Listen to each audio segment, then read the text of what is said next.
بسم اللہ الرحمن الرحیم۔ حضرت عثمان بن عفان رضی اللہ تعالی عنہ سے روایت ہے کہ رسول اللہ صلی اللہ علیہ وآلہ وسلم نے فرمایا، جو شخص ہر روز صبح و شام 3 مرتبہ یہ دعا پڑھ لیا کرے گا، اسے کوئی تکلیف نہیں پہنچے گی اور نہ ہی وہ کسی حادثے کا شکار ہوگا۔ بے شک اس دعا میں زمین اور آسمانی آفات سے حفاظت کی ضمانت ہے۔ اور یہ روایت ابو داؤد، ترمذی اور ابن ماجہ کی ہے۔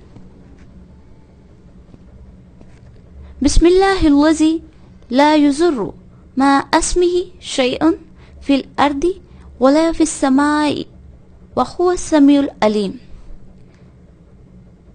بسم اللہ الذی، ساتھ اللہ کے نام کے، وہ ذات لا یضر نہیں نقصان دے سکتے، مع اسمہ اس کے نام کے ساتھ، شیء کوئی چیز، فی الارض زمین میں، ولا فی السماء اور نہ آسمان میں، وہو السمیع العلیم اور وہ خوب سننے والا اور جاننے والا ہے۔